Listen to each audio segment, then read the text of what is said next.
আলহামদুলিল্লাহ, আমার সাবের ভাই আমাকে সারা ইফতার করেছে, এই জন্য আমার সাবের ভাইকে অভিশাপ দিব না, ভালো লোক, যেহেতু তার সাথে দেখা হয় নাই।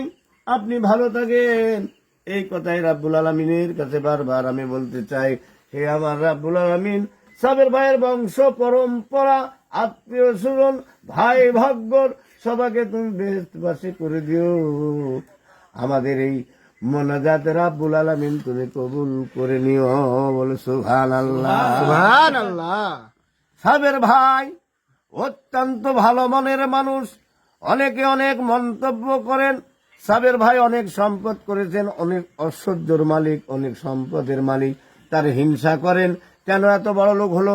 আমি বলি, ওরে হারামের বাচ্চা, চুদির ভাই, উনি কাম করে পরিশ্রম করে এত সম্পদের মালিক হয়েছেন, তার উপর যদি আপনারা হিংসা করেন, রাব্বুল আলামিন সহ্য করবে না। তোমাদের ফিহারে জাহান্নামা খালেদিনা দুজকের নিম্ন স্থানে তোমাদের নিক্ষেপ করবে। অতএব এটা ভুলে যাও, সাবের ভাই যেটা করেছেন সমাজের মানুষের ভালোর জন্যই আল্লাহ করেছেন। সমাজের মানুষের তার দ্বারা উপকার হচ্ছে, ভালোবাসা হচ্ছে, সমাজের মানুষ কিছু উপকৃত হচ্ছে। এই জন্য আমাদের সবাইকে আলহামদুলিল্লাহ বলা দরকার। আলহামদুলিল্লাহ। লা ইলাহা ইল্লাল্লাহু মুহাম্মাদুর রাসূলুল্লাহ।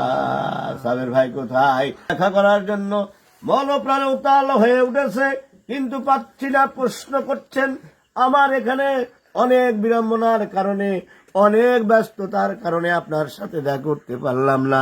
এর জন্য আপনি মনে কিছু নেবেন না, বলেন নাউজুবিল্লাহ। নাউজুবিল্লাহ। আসসালামু আলাইকুম ওয়া রাহমাতুল্লাহ।